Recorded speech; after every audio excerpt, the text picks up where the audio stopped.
So we are off and running into another program year at Bethany Lutheran Church.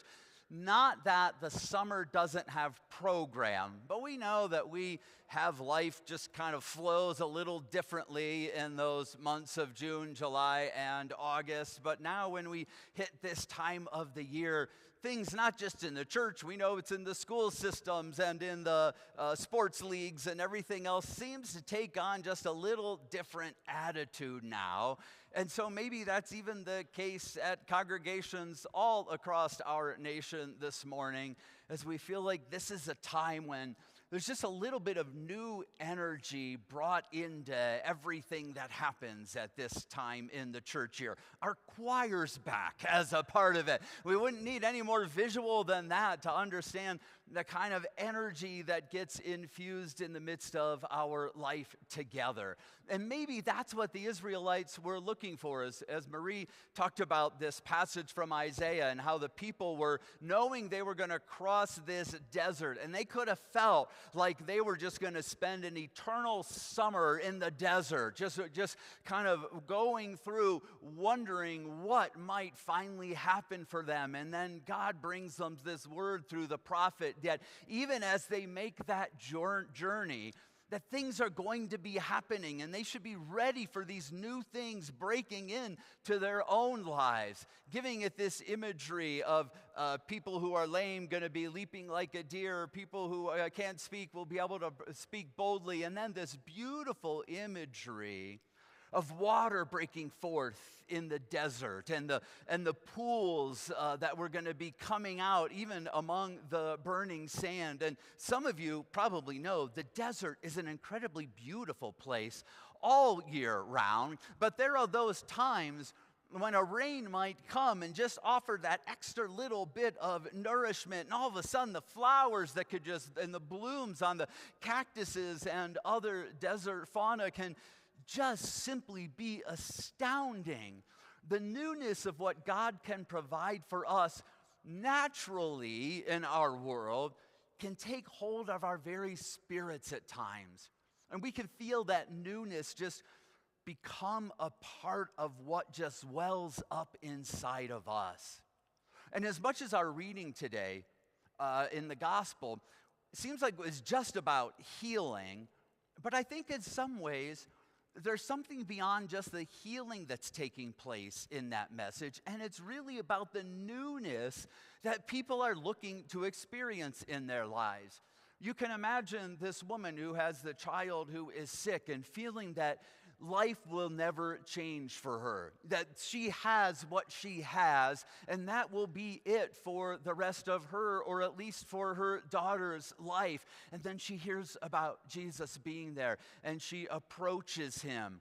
And I'm not going to go into the whole thing about giving food to the dogs and all of that. That's a sermon for another day, but an important one. But what happens in the midst of that is that when her daughter is healed, I don't think that woman would just be saying, oh, thank goodness healing.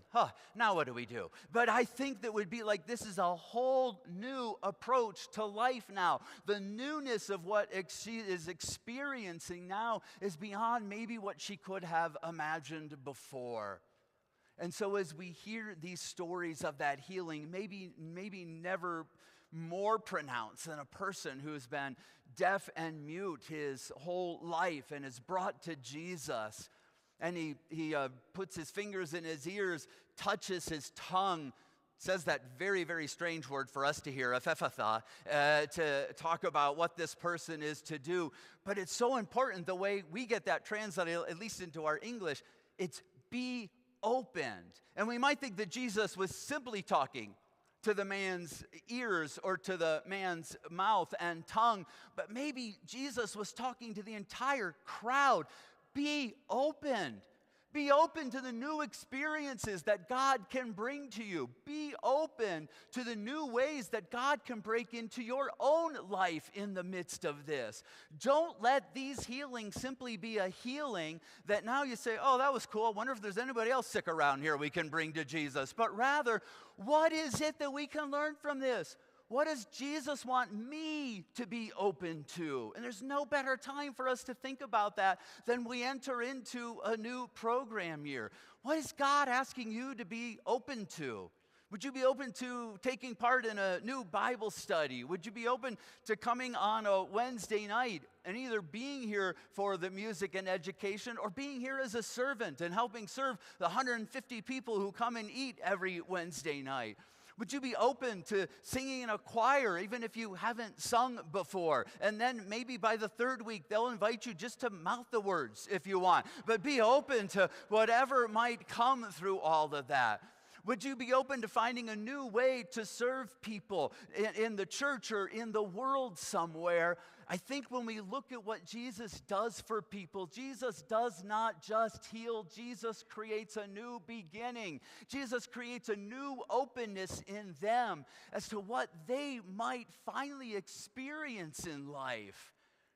And if you've never been sick, you can still be opened. If you've never felt like there was something that was a deficit that you were wondering, was this going to carry through you in life, you can still be opened. You can be that kind of person who can find in yourself an opportunity to create something new in you, because then maybe, just maybe, you'll invite somebody else into something new. Maybe you'll be that person who will find somebody else who's living in a spiritual desert right now, who really does not know where God is, and they're just looking for anybody to bring forth a little bit of rain, a little bit of nourishment. They're looking for anybody who can find out that they have something in their life that's worth sharing with somebody else, that they have an opportunity to have a relationship with God that is too robust and dynamic for their life to possibly be contained, but they're just ready to bring it into somebody else's desert. Be open to see what's happening in the world around you. Be open to be the person who welcomes others in. Except that when Jesus did all these things, he told the people to tell no one about it. Maybe he was worried about being overwhelmed. Maybe at Bethany Lutheran Church, we should just be a little bit quiet about what's happening here, because we don't want to be overwhelmed with a bunch of new people seeking to have a relationship with God. We don't want to be overwhelmed with so many people, and I've got all these names that I have to learn. We don't want to be overwhelmed with looking around and trying to hear more people's stories about how it is they came into a relationship with God. Maybe we should just be quiet about everything that's going to happen this year.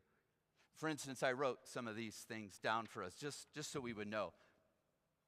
We're going to have over a dozen opportunities for adult education every month. Tell no one. We're going to have over 150 people here every Wednesday night for education and for music and a meal that is served to them. Tell no one.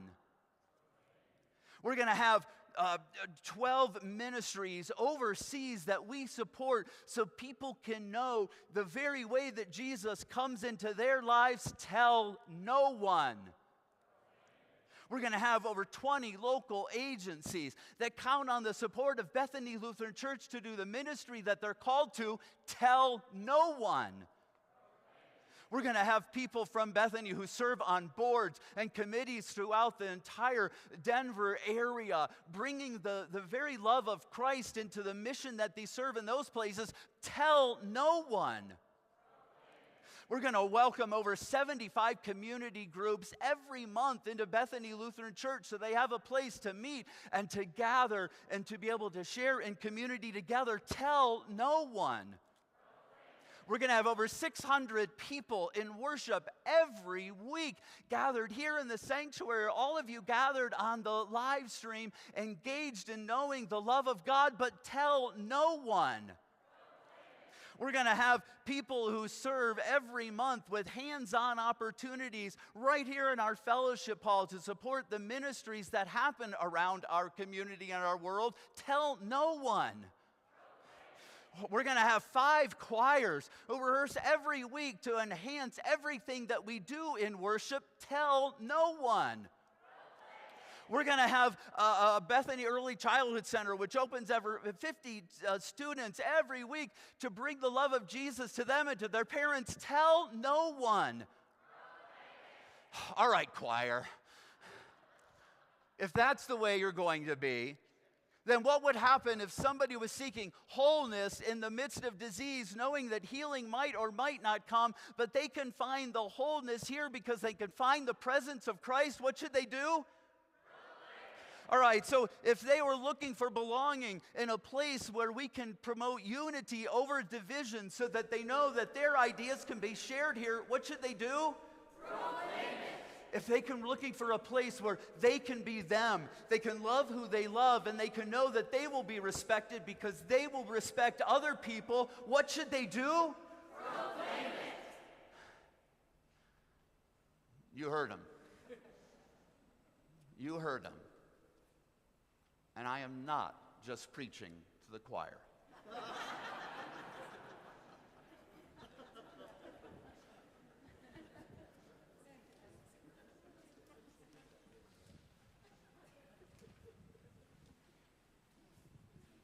Response to the proclamation, we join in singing our hymn of the day. We come to you for healing, Lord. I invite you to stand.